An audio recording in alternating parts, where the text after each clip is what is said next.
welcome to the hard truth about B2B eCommerce. I'm your co-host, Isaiah Bollinger from Trellis, and I'm here with, Tim. Hey, how you doing? I'm Isaiah's co-host, Timothy Peterson, and I'm a B2B and B2C e-commerce guy for the last 20 years. Welcome. Good to have you here. Absolutely, and we're excited to announce the official second episode of the podcast with our new sponsor, Brady, the CEO of PunchOut2GO. So PunchOut2GO is officially going to be sponsoring this podcast, and they're one of the leaders in B2B e-commerce. A lot of people don't know about them because they're kind of behind the scenes in the process, but they're a global B2B integration company specializing in connecting e-commerce platforms with procurement, spend management, and enterprise resource planning applications, allowing companies around the world to streamline purchasing processes and transact electronically. So they have one of the leading iPaaS technologies that seamlessly links business applications to automate the flow of purchasing data and reduces integration complexities for punch-out catalogs, electronic purchase orders, e-invoices, and other B2B sales order automation documents in order to accelerate business results. So we've used them successfully. A lot of major companies have used them successfully. They're like really someone that I think you absolutely should talk to if you're investing in B2B e-commerce, regardless of your situation. Can't promise they're always the best fit, but I can promise you should definitely talk to them to find out. So I can't wait to learn more. Yeah, absolutely. And with that being said, Brady, I'll let you introduce yourself because I can't do justice. So yeah, thank you so much, Isaiah. Thank you, Tim. Appreciate the invite here. We're very proud to sponsor your efforts here. Yes, my name is Brady Behrman. I'm the CEO at PunchOut2GO. We're in the business of making commerce to procurement integrations easy, right? So helping B2B practitioners, if you will, B2B distributors and manufacturers connect and do business efficiently with their customers across the eProcurement landscape. So we're excited to dive in and talk more about that in our short time today. Absolutely. Real quick, how long have you been doing this for? I have a feeling it's been a while. A long time, yeah. Even though I look like I'm 12, no. So officially, PunchOut2GO has been in existence for about 10 years. Going back about 20 years ago, I started a web development marketing company. We did a lot of, obviously, commerce build outs and so forth back then. So I have this wide array of a background that stems not only from commerce, rollouts, everything that's involved there, obviously, as well as, obviously, this gap that PunchOut2GO solves around seamlessly building out scalable solutions that integrate in an iPaaS way, right, through procurement technologies. So we have our hand on the pulse on everything commerce, especially obviously B2B, as well as everything procurement, which is what all these organizations around the world are using to manage their spend. Awesome. Yeah, no, that's exactly what we want to get into. So let's get into it. As you know, this is only the second episode. We just decided on the fly that you're going to be the official sponsor. So we'll work on that intro and make that better over time. But yeah, I mean, the first thing that I want to talk about is just the base infrastructure, right? Like you're getting into B2B e-commerce. Most companies just don't know what to do. That's what we're finding is it's not like retail. And the reason we're doing this is because retail's got the playbook, in my opinion. It's obvious. With B2B e-commerce, I think there's a lot of options for platforms. You have your big guys like Magento, Hybris, even now Salesforce Commerce Cloud. I would consider them in the mix because it's Salesforce. Now they're kind of everything because it's Salesforce. And then you have all these like little smaller players. Unilog's a little bit of a smaller player, but they're getting bigger. Insight is kind of that mid-sized player, and then you have big there's so many options. So yeah. Brady, where you're kind of behind the scenes, Trellis has their biases because we only work on certain platforms. What are you kind of seeing success with? What are your customers seeing success with, and what are you seeing not success with? Yeah. So I mean, commerce is not one size fits all, as we all know. We work with 40 or 50 other e-commerce providers, as well as the ones that you just mentioned. And our customers use, all those various commerce technologies. Obviously, I think the first and foremost thing is really trying to find a trusted expert that can help guide a company in the right direction. Really in guiding, in the right direction, there's a lot of factors. There's ERP factors in terms of what's powering the product. There's content factors, there's marketing factors, and obviously there's budget factors, right? But trying Absolutely. to really kind of identify and figure out who those kind of subject matter experts that you can bring in to kind of help shape your B2B drive, and identifying the right SIs to work with. It's not something, I don't think that any company wants to just hire a person to go out there and spin off a store and call it their e-commerce world. I think that, when you look at build versus buy and kind of thinking about, should you outsource or maybe should you not? Think about this. We are all in the business of doing business, right? Probably, I'm sure everybody on this podcast and such is in the business of doing business, right? I could go out and sell plumbing and electrical components. Sure. Am I going to be good at it? Probably not. I could go out and build e-commerce stores like I did 20 years ago, but am I going to be as good as Trellis? Absolutely not. What I am good at and what my team is good at is doing these types of integrations, right? So it really is important to identify the right partners that will help guide you to the right technologies and platforms that you should be looking at, right? So, Yeah. so Brady, when we may get into this a little further into the episode, but you getting the right partners obviously is a critical piece of this. But you probably have go-to partners as well to get things done. So maybe we could talk about a few of those as we get further along as well. Yeah, absolutely. Absolutely. Cool. Well, I want to dig in a little bit more. I'm just curious, like out of your mix of customers, where do you see people doing the most volume? Like, let's look at as maybe a more black and white metric. Like, what are the platforms that you think are powering more sales and more kind of growth? I think it's really around verticals, right? So, I mean, obviously we see a ton with Magento, see a great amount with, like the Salesforces of the world because they're generally going to be larger companies. Insight is actually very powerful on a customer, from our customer's perspective. But we really do see a mixed bag of different types of scenarios, and a lot of it is vertically aligned. Like if you are a bio-research company, then you're going to be wanting to sell into every university out there that's doing lab work and research work, which today is obviously very sticky with everybody trying to fight the new way of life and deal with the viruses, the virus that's out there. As well as healthcare, right? So kind of, a lot going on there, but we didn't see a significant drop off in transactions across our entire ecosystem. We saw maybe a different way that people might be purchasing, whether it was larger purchases, less transactions, but larger transactions. So I think there's a lot of factors there, and I don't think that any one industry is doing it all, but they're all very sticky in their own kind of different ways. Yeah, so it's very fragmented where, that's why I think it's so difficult for companies to choose a platform. Like I said, it's not like retail where I think you got your kind of obvious Shopify, maybe Magento, and a couple other choices that you're probably going to make. There's a lot of choices out there, but it sounds like you're seeing a lot of momentum for Magento, Insight, and Salesforce. So the three that you see kind of having. We see it everywhere, but I mean, Hybris and all over the place. But I think that, again, it gets down to kind of the type of company, right? Is it a company that has been kind of direct to consumer, business to consumer, that now is trying to get into the B2B world? Do they understand the landscape, right? And I think all those factors are important, right? So you have multiple channels that obviously a company that maybe B2B today that maybe traditionally was B2C focused, that they're getting into. They have this kind of B2B organic where companies today are trying to find hand sanitizers and they're trying to find it from whoever they can find.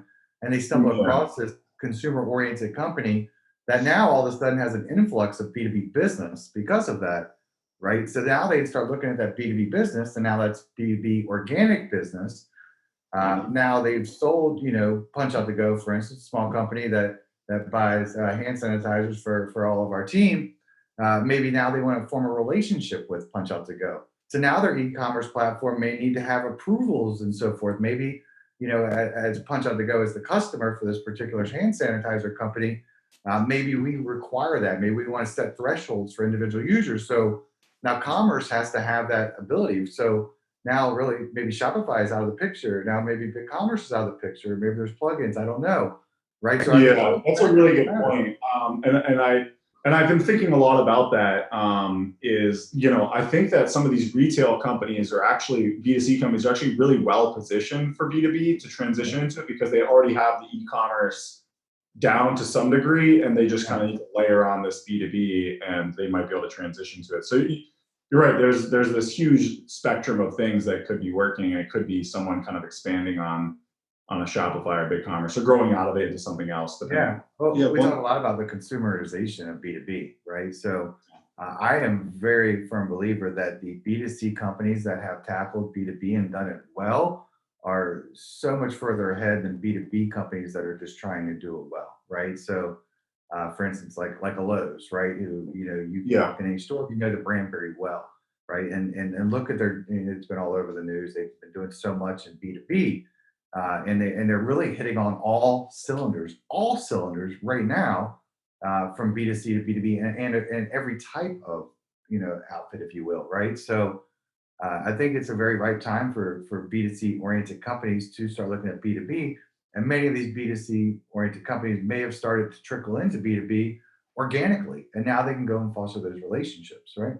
Yeah, there are two scenarios that I'm familiar with that really fit into exactly what you're saying. One is an LED lighting company I'm familiar with that had B2B and B2C components. And the B2C was the first to launch e-commerce.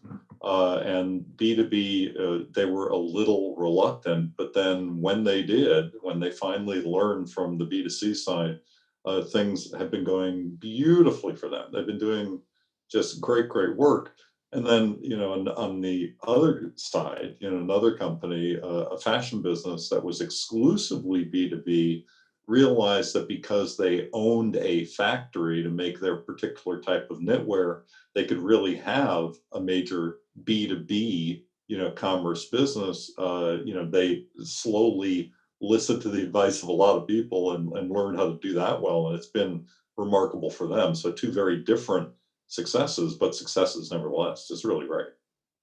No, it's incredible. And then those companies, their ability to pivot is even huger, right? So like Honeywell's a customer of ours. They pivoted. You probably saw the news. They were setting up a manufacturing place for PPE and so forth. And then another customer like GE Healthcare, another one that's been working with now with Ford. These companies have been able to pivot very well. They have the infrastructure to do so. So there's all types of pivots going on, whether it's B2C moving into B2B or B2B pivoting into kind of different areas to deal with things. Yeah, I agree. This is a great time to pivot right now in the current climate of business. So you mentioned that you think actually a lot of B2C companies are better positioned to kind of almost expand into B2B online, which I agree with for a lot of reasons that we could spend a lot of time talking about. But I think one of the barriers for B2B companies getting into e-commerce is integrations, right? Like they have this legacy ERP system, or they have all their clients, customers, eProcurement systems that you guys help with. Yeah. So they have all these systems that they need to integrate. So to me, I think that's one of the big barriers to entry for a lot of these B2B companies, because whatever systems they have aren't designed for e-commerce, and now they got to integrate that into that. So, I mean, over and beyond, obviously, identifying the platforms, it's looking at, again, kind of those channels, those verticals of B2B segments, right? So, those B2B organic customers that you recently acquired, there's B2B relationships where you need to be able to do more things on the commerce technology. And then you have your big B2B, right? So, the big B2B are those companies that are leveraging eProcurement systems such as Ariba and Coupa and Jagger, Street, many others. There's hundreds of them globally. To manage their spend, right? And there's more and more coming to the market all the time. I think we've connected to upwards of 200 different e-procurement systems today around the world. And, each of these kind of procurement systems create incredible opportunities because these are now big B2B relationships. You are looking at integrating with these particular organizations, whether they're universities or whatever. So if you look at the journey of a B2B customer, it may have been B2B organic that turned into some B2B relationship, right? And now there's maybe a grand B2B relationship in the works. Now, and now that B2B organic, which was one user, it moved into 10 or 20 users, now could become thousands of users within an organization once you're connected into their ERP or their eProcurement system to do business with, right? So integration is key because these buying organizations are leveraging eProcurement systems. 50% of large organizations out there are leveraging eProcurement systems of some sort, and 33% plan to implement. And these were stats from middle of last year. Now we look at it, and amidst everything that's going on, it's 100%, right? And you got to do more with less, and less means, a lot of companies like casinos and hotels have had to furlough, right? They still need to purchase, right? But they have to do more with less, which is going to require integration, right? They're not going to be able to do business with vendors that aren't integrated. Like, they need to know that when they submit an order, it's getting into an ERP, it's hitting workflow, the products are being fulfilled, right? They're able to collect, they're able to invoice electronically. Nobody wants to manually key in invoices, and that happens a lot. Yeah, it's crazy. It's crazy how much of that can be automated. So let me paint a picture. I'm just curious to hear your thoughts on this. I think if you're a company, let's say you have an ERP, popular one is like Microsoft Dynamics, right? They don't have their own e-commerce platform. So that means you need to integrate with a Magento or Shopify or whatever. I think what we're seeing is that there's a lot of value in using some sort of iPaaS or like kind of off the shelf connector to kind of start the process, get connected to, let's use Magento as an example. And then another, buy versus build. I think building these integrations on your own can get really expensive. And I think if you can buy some of that technology and buy your technology, you kind of build this ecosystem of integrations without building it all yourself. Do you see where I'm getting at?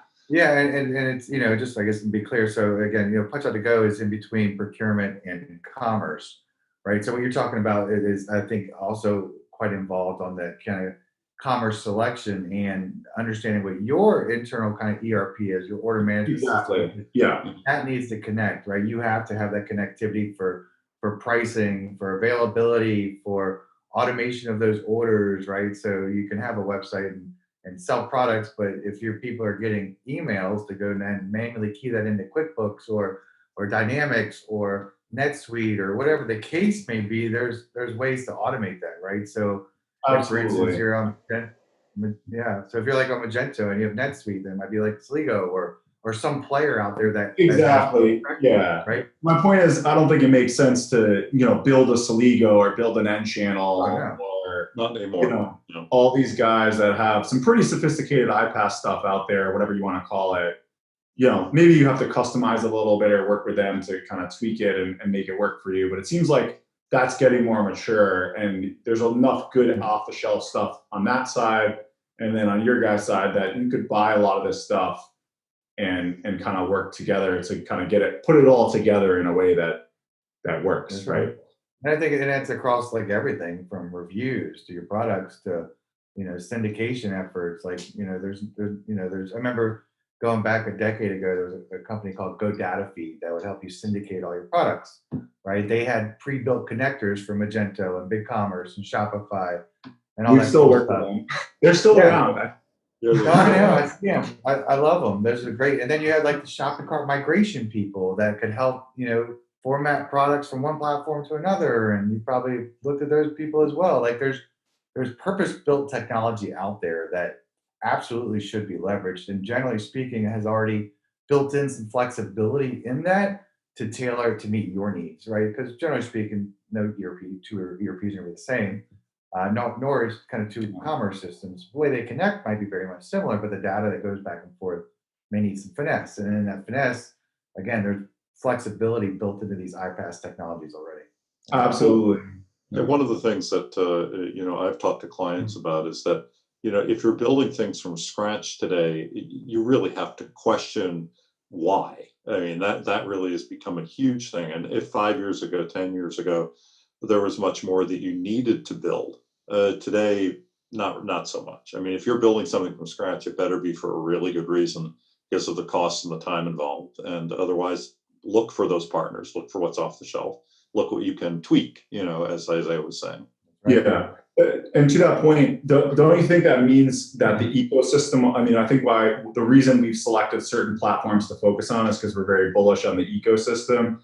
Don't you think that the ecosystem is now almost one of the most important factors in these things? Like if the companies that have the best ecosystem seem to kind of be flat. Well, yeah. You want to put all your eggs into an e-commerce platform that's powered by 4 people? And has like 10 users? The answer is no. I was talking to somebody earlier. I was like, gone are the days of building homegrown commerce technologies. Gone are the days of building homegrown ERPs. Gone are the days of building homegrown procurement systems. It's like the time to market and the amount of technology that's out there. It really gets down to just finding the right technology, the right ecosystem, right? Are you going to get more support from a Magento-based, world, or a new e-commerce player that just came to market 3 months ago, right? It's like the time is always now, right? The time has always been now in terms of kind of building out commerce technologies and so forth. But you have to, again, kind of align with the right partners that understand the ecosystem, which is huge to your point, Isaiah. Like it's a massive area, right? Because it's like, God forbid if you say you do choose Magento and say you do choose, SI company number one, and you get tired of working with SI company number one. Well, guess what? There's an SI company number 2 that understands Magento, probably within absolutely. a 20-mile radius of you that can come in and help, right? So I think that's really massively important. I agree. That's one of the things that we always pride ourselves is like, we're building something for a customer that, they could take it and run it in-house and hire some people or find some experts or Right. whatever it may be. So with that being said, you guys solved some of that puzzle piece of integrations. We talked about don't really build versus buy because there's so many things you can buy out there that solve these needs. And I think integrations are becoming more and more available through people like you. So can you talk a little bit about what you guys are solving and how you're solving and just kind of get into that a little bit more? Yeah. So I mean, PunchOut2GO is solving the various requirements that are required by not only procurement systems but by these large B2B buying organizations that need to purchase from vendors, right? So we're enabling the ability for distributors and manufacturers to leverage their chosen e-commerce application, whatever that may be, through all that due diligence, but leverage that to do business with their customers on eProcurement networks, right? So one of the, probably one of the biggest things that we solve for is dealing with the actual unique requirements that a B2B buying organization will have on a said procurement system. For instance, Coupa is one of the fastest growing e-procurement systems out there. They have 1,000 procure-to-pay customers. We already integrate with probably half of those Coupa customers through the tens of thousands of integrations that we have, right? So we understand that not only how to connect into a Coupa, but more importantly, the unique requirements that the organizations on Coupa will need to have, getting back to that point of being able to find iPaaS technology that's flexible. Like everything's really purpose built. So we're mitigating the gaps between procurement and commerce, enabling the transactions, creating a no friction way of integrating, right? To eliminate any barriers of entry. These integrations are generally vital to a distributor and manufacturer's life as they know it, because these are generally going to be some of their largest customers. And once these organizations, these distributors and manufacturers are connected to their customers on these Ariba's and Coupas of the world out there, they're going to find they're in a really right position. But it's not like you build it and they will come. Now here comes in kind of that consumer mentality of being marketed to, or understanding the various ways that you can market to your customers, right? So I think, aligning the right technologies, is what we do in terms of connecting the dots between procurement and commerce. But you're really facilitating that entire purchasing process between the two at a large scale, right? Yeah, so let's walk through that just real quick to continue on this, and then I want to get to one more thing about why sites fail. But so, I'm working for some organization that has Coupa, and company distributor X has their e-com site.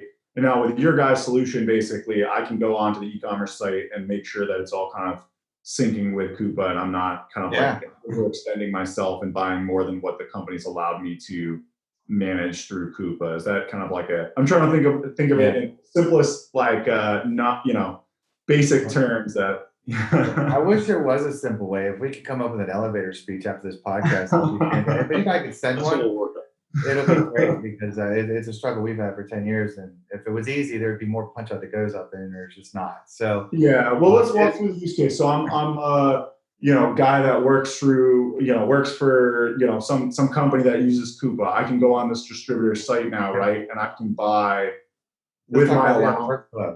Yeah. Yeah. So I'm sorry. So the thresholds and everything actually live in Coupa, which is kind of really great. So what happens is the distributor manufacturer that sells to a company that runs Coupa, for instance, now has a piece of real estate. They might be one of 10 or 12 preferred vendors across various types of commodities. Okay. So on click, the actual end user gets authenticated from within Coupa through PunchOut2GO into the e-commerce application. On authentication, the actual store is going to reflect the way it needs to. You may sell, as a distributor manufacturer, 10,000 products, but this company at Coupa has only agreed to purchase 200 of these products, and you guys have negotiated pricing. So your store needs to be able to reflect the offering and the pricing accurately so that the end user can shop. Or maybe they're picking up a quote, because it's not always commodities. It might be service as well, or just kind of predefined quotes. But the biggest difference in this workflow is that the end user does not check out on the website. They're actually going to transfer that cart back into their procurement system. At that point, it actually looks like an abandoned cart, right? But ultimately, it's going through approval at Coupa. Once it gets approved, that's when a purchase order gets sent. We may receive the purchase order via like CXML, EDI, IDOC, whatever the case may be, but then we're going to drive that back through commerce, right? So once it hits commerce, now it uses your normal workflow. The order goes back in your ERP, the order management system, you fulfill it, right? You're going to have a pizza party. You're excited about this big deal you just got, and you invoice back out to the customer. You can do all this between commerce and procurement, which used to be really these IT to IT functions. So eProcurement is this modular component that sits on a buying organization's ERP, just as Magento is a modular component that sits on a distributor and manufacturer's ERP, right? These modular components make it very easy for both sellers to sell their products and for buyers to buy their products. Does that make sense? Yeah. Yeah, absolutely. So basically, like, to build it, and let's get into why companies fail with B2B e-commerce. I literally just talked to a company yesterday. They have a million SKUs, a lot of SKUs, right? And I think he said they only did like 100,000 on their website, which is funny because we have a company that has 3 products and does 50 million on their website. Yeah. So you can see how that, like, to me, that's like a total failure, right? Like, how are they not selling more of their million SKUs on this website? And I think it kind of comes down to the B2B buying process isn't as simple as add to cart buy. Like, it's not. It's a 3-product company is a. I don't want to get into too much because I don't want actually a company that doesn't want us to talk a lot about what they do because they're so successful. But they're obviously a simple buying process that anyone can just buy on. B2B doesn't work that way. So you kind of talked about how, like, build it and they will come doesn't work. And I think that's one of the reasons I wanted to do this podcast is I feel very strongly about that. It's like, we can, great, we can get you up on Magento with your functionality, but I don't think that's enough. I think you have to have like a cultural strategy to get people to use this and kind of like basically build your company around this more automated strategy. Yeah. And I think that probably tilts right into kind of how resources are used, right? I think we've all heard in the past kind of death of the salesman. And I don't think that's the case. I think it's kind of a repurpose of salespeople. It's a repurpose of how you might market, when you do have these e-commerce applications, because I think there's a change in behavior, right? So, when you talk about a company that has really good focus on 3 products, and you talk about another company that has a million products that may not quite have the focus, what happens when they get 1,000,001 products? Do they even know, like across their sales org? Like, can they even go have that conversation? But your 3 product company, when they add a product, it's meaningful, right? They can go talk Yeah. about it. Yeah, absolutely. So, yeah. Let me interject just for a second. I mean, so the million SKU example, I think, is a great example of B2B and the challenges that are there. So really, there's so many questions here, and I don't really want to reveal who this one particular company is, but think about from the salesperson perspective. Well, those million SKUs are sold in what groupings, and for what purposes, right? So it's always those kinds of questions that you do have to ask in B2C, and people are trained for that. Like if you're an apparel merchant, it is men's apparel, and then it's tops or bottoms or outfits that you're putting together or whatever, right? Or it's seasonality, or you're filtering by colors and sizes and all of this. So really, B2B didn't do that in the same way across the board. And so I think when you have a million SKUs that are there, it's like, well, how is this being filtered? Like, are there packages of 10,000 and 10,000 and 10,000 SKUs, for example, that are the most popular, groupings, filterings that have to go out there to, their consumers? And that's a tough question, and it's tough really for what, we're all talking about here. Yeah, absolutely. So we have a company called Masumi. Mhm. They have 60 sextrillion products. I think it's like 60 zeros or something. Yeah, it's crazy. That's But crazy. their website does a really amazing job with facilitating it. It's all kind of engineers that are shopping, and all these configurations are obviously like, I can buy this bolt that for some reason I have in my hand, and a multitude of ways and all types of stuff. And those are all the configurations, and every little configuration is another SKU. So I mean, so there's a company that says, let's just put all these million products up there and hope we can go sell them. Then there's the companies like Masumi, who is very focused on the type of product and knows how they serve their customers, and does a great job at communicating, through their efforts on new things, new technologies they have to fabricate products and do different things. And then, back to the 3 product company, right? And I think that, obviously the focus is important.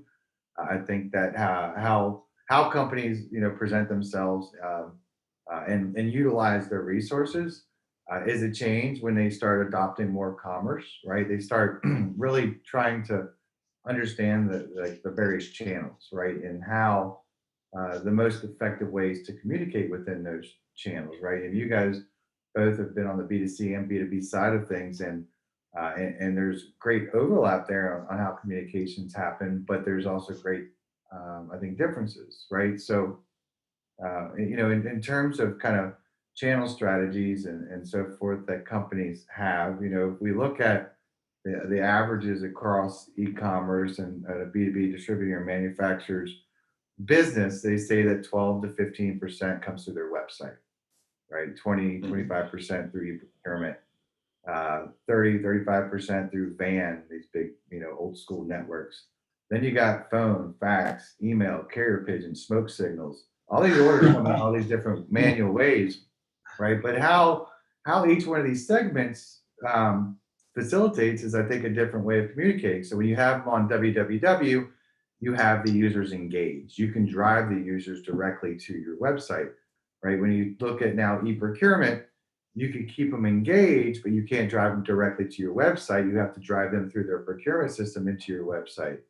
And then when you look at like old school ways, like the van and all that stuff, you can't really engage your users unless it really is that kind of sales approach, right? So a lot of our customers have gone, as to those kind of van and e-procurement customers, that have this ability to do this punch out and e-procurement integrations to try to drive more and do more through commerce to engage the users, right? So now what happens is that 12 to 15% average that's out there across a massive group of B2B organizations now can quickly, get to 50% plus of their business through commerce and engage the users along the way.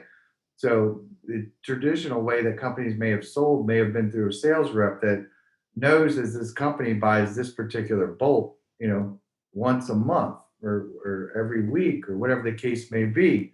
But now through a digital experience through commerce, they can not only present this particular bolt, this particular product, but they can show them all the other great things that are potentially, opportunities for an organization to purchase, right? So Yeah. hopefully that answers. Yeah, exactly. No one can do that. Like, if you have 1 million SKUs or even 100,000 SKUs, there's no way you could know all that as a salesperson and know all the details Right. about all of it. You need a website to kind of facilitate that. So I like the number that you brought up about 50% through e-commerce. I mean, what do you think? I think it's important to have this like target that you're trying to achieve. And I think 50% makes sense on the e-commerce and then probably a big chunk on the e-procurement. Do you envision that, like, in the future, let's just say if you were running it, let's say me and you were running the organization and we wanted to build it the way that we think it should be run in the future, would you envision about 50% e-commerce and then maybe 50% e-procurement, or 40% e-procurement and like a little bit of EDI for some large customers? Or how do you see that mix playing? I'm looking to turn all the EDI, the e-procurement, into commerce. Right. I want 95% of my business coming through commerce. Right. So, Gotcha. and the way that we do that is so, and it may be stepping stones. So maybe you really just get orders from a company, and this happens all the time.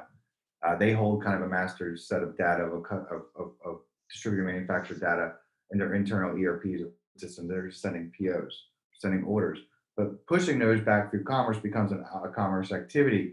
But it also becomes a segue to maybe start being able to get into kind of e-procurement punch-out integrations, right? So like the e-procurement transactions are punch-out, which is really just building a requisition, right? It's using the commerce experience. The purchase order is obviously the order, right? We're looking to drive that order back through commerce, right? We don't want to drive it into an ERP or involve IT teams that take 6 months, 9 months, a year to integrate with. And the same thing holds true with kind of the van networks. We want to take the EDI transactions and we want to drive them back through commerce. They all become commerce activities, and commerce becomes this hub, right? Commerce now has way more budget, rightfully so, it should. It eliminates kind of this friction of IT to IT conversations. It becomes very easy to onboard customers, but you can do more with commerce, right? And at 12 to 15% of an average, if it's my company, again, it's 95%. I'm going to drive all that through commerce because I can leverage commerce, the workflow that exists in commerce, to do the things it needs to do to communicate with customers, to dispatch orders downstream into their ERP, to notify the shipping stuff. Like all that stuff is already happening through commerce. All those communications already exist. Leverage them, right? And that's the whole idea, I think. So real quick, that 12. What do you think stopping that from being done from the commerce side? Do you think it's because, like you mentioned, how in Coupa they have like only 200 products are allocated or whatever? Is it because they're not getting that personalized on-site experience where they can only shop what they're allowed to shop? Or what do you think is stopping that percentage? It's just, I think it's a mixed bag.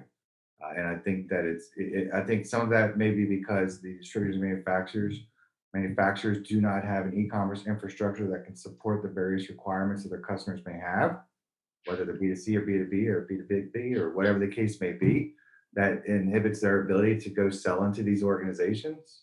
Does that make sense? Yeah, no, that makes sense. And that kind of brings up the last question. So let's make sure, I think we need like 10 podcasts for this, right? With you on this, Brady. But what do B2B companies need to do to shift culturally? Like, I think it's also very much a cultural shift. And we see companies that are more engaged in that cultural shift. And they're like, hey, we want to get this all through, e-com and integrate everything. So it's more. I think I got a ton of examples. So one example is a great customer of ours, a company called Eastern First. They have 20, I think, locations in North America. They have trained one person in each location to be the e-commerce expert, right? And a lot of companies are doing this, right? So again, that person may have been kind of customer service or sales, but they have put a subject matter expert at every location for commerce that understands the various ways that they, Eastern First as a company, can transact with their customers, right? So Now they have people on the ground speaking the same language. Now, they have 20 locations. Now let's talk about like maybe one of our newer customers, a company called Batteries Plus, right? I think 675 franchise owned locations or something like that number. Excuse me. Now doing that same thing, but on a different mindset to make sure that they can engage and build and foster, stronger kind of commerce practices as a company. So when we talk about repurposing of sales, it's not just sales, it's marketing, it's customer service, whatever the case may be, but it's educating, your internal team to create this kind of cross-functional team, all speaking the same language, and speaking the same language to embrace and enhance commerce versus the traditional ways of just selling a product. Does that answer your question? Yeah, that makes a lot of sense. So then these cross-functional people, do you envision them being like, would you call them sales reps or e-commerce enablers, or like what? How do you you have your, like, let's say you're not set up for that. Your salespeople are just out there selling on. I have a friend that works for his dad. Him and his dad own this distribution company. They do no e-commerce. I haven't even tried to sell them on Trellis because I know it'll be so hard to work with them because they're so old school. And they're just like literally on the road, like driving to customers and like all that old school calling and just like. Before Brady answers, let me just see if this is part of what you're going to say here, because in the various digitization and transformation and pivoting projects that a lot of companies that I've worked with have done, that's the struggle, right, Isaiah? I mean, you're trying to figure out like what that person's title is and their role is, because it really crosses over a lot of boundaries. So ideally, as you were saying, Brady, there's like these 20 locations or where there's a person per location who has this purpose to kind of move things forward. Some companies, there's an apparel manufacturer I know, they own mills and they manufacture, I think, in 60 different locations around the world, every continent except Antarctica. Really extraordinary. And they have what they call innovation experts in every location now. And those people are supposed to be just like tuned to saying, wait a minute, here's something else that needs to get discussed and figured out and digitized and automated or what have you. And then it ends up, helping every single thing that we're talking about here. Every company, I think, has to do it a little bit differently, but it's required, right? At this point, if you're a company that hasn't done that and you're a manufacturer worldwide, you're losing out and you're just going to have problems down the road. Tim, so it sounds like you guys are saying something very similar, but I'm just curious how, maybe because B2B companies, I feel like they probably don't have they're not like hiring for this per se generally. It sounds like they need some sort of like almost kind of like in between sales and e-commerce people that are kind of like bridging the gap there. These e-commerce enablers or digital enablers. So we've worked with a number of our customers, like a lot, maybe 100 plus, that have actually built out teams that all they do is support the field to educate them on all things possible. So we're seeing a lot of e-commerce type of director roles expand. We've worked with and helped a number of our customers kind of put together job descriptions and so forth to really build proactive strategies, right? So we have actually a whole resources section on our website, from eProcurement 101 to what it really means to automate transactions, to B2B market reports, to even for like the buyers, like 5 reasons why suppliers, which are distributors and manufacturers, might be reluctant to change. And I think you can reverse that also and look at how buyers might be reluctant to change, right? So I think there's a lot to be said there, and I think that the climate is very much ripe again for all this digitization efforts to happen, and I think that come post-COVID, we're all going to be in a stronger position to do more together in a digital way, and it just has to be that way to automate. And these things have always had to be happening. Right now, it's just more important right now, right? So. Absolutely. Well, we've got a few minutes left. I feel like we could keep going for a while. Maybe let's have one last. You mentioned we didn't really talk about coronavirus a whole lot.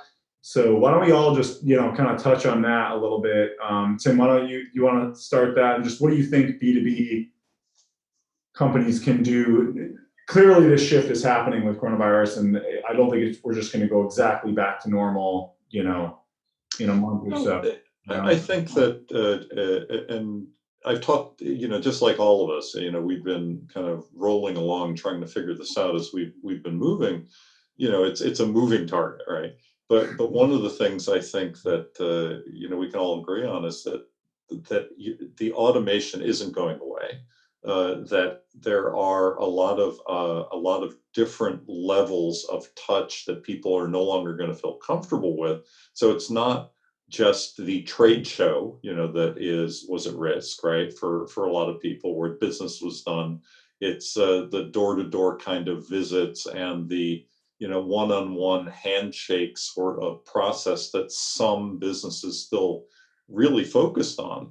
And so now if they had anything that was already happening, and many did, in B2B e-commerce, now was the time to say, wow, we really need to depend on it and grow it, and really just learn all the new ways to communicate as well, and to just keep building. So it's like there was some foundation of this anyway for most people.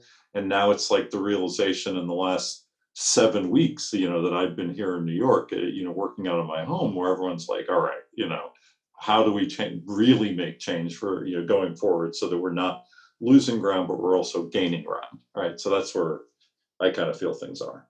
Yeah, that makes sense. Brady, you want to touch on that? Yeah, I mean, I think we've talked about it a lot in this hour here, that digitization is happening and automation is happening on both the buy side and the sell side, right? So,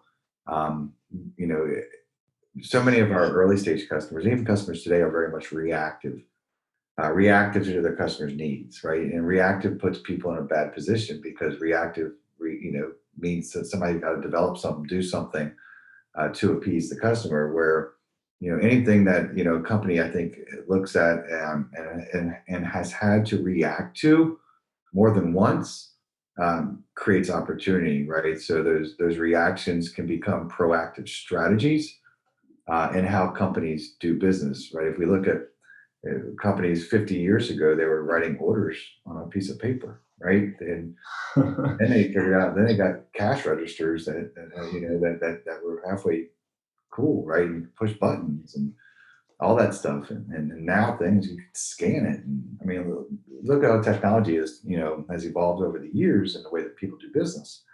And the time was always now, these past few years, to ramp up commerce and purchasing processes in an automated way. And the time is now to really strengthen those things, right? So many companies have dabbled in doing some things, but now, and many are, like, so I'm so proud of so many of these organizations out there that really are hitting on so many cylinders because they have invested in technology and the right partners. Yeah, I totally agree with you. And I think what's exciting, or what I think companies, the 2 cents that I have to hopefully help people is, like, get stronger internally. I mean, I think we talked about, I think there's a lot of great partners. Obviously, Trellis, we want to be one of those partners, and PunchOut2GO. But there's a lot of great, technology companies out there to help. But then I think companies should use this opportunity to try and get stronger internally. I mean, now, what was it, 33 million people got laid off or something like that. And maybe if you're in a position, you find a great e-commerce manager out of that, some of those, there might be some great digital talent out there right now to build a stronger internal team that you wouldn't have been able to get 6 months ago, because they would have been at some big tech company. So I think this is a time where B2B companies should leverage that opportunity to strengthen their internal teams, because I think that will make them do a better job with the Trellises, the PunchOut2GOs. Well, I'll give one tip and see if you guys agree. I'm part of a mentoring program at a B school, and talking with these students, and summer internships went crazy, right? Nobody was sure if they were actually going to physically be anywhere for summer internships. There are tens of thousands of students who are highly skilled all around the country looking for remote internships. Those folks are really great resources to get going in some of these areas just as a base. They're just great Yeah. resources. That's a great idea, like a B2B e-commerce intern, like get some e-commerce enabler, younger people that maybe are really excited about this stuff, and they know it very, they're on computers all the time anyways, and have them help enable this culture in the company. We've been engaging, internships for years. We've got a great internship program right now.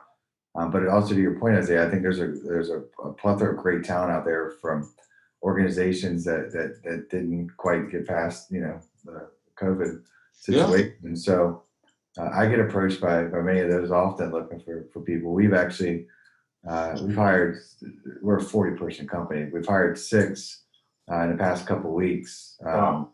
2 of which, one was a former customer that had moved from that organization. We didn't go poach our customers. One was a former partner that had moved. That was more of like an SI type. But there's great talent out there, and companies can not only obviously budgets and such are important, but looking at the technologies, but obviously looking at their resources.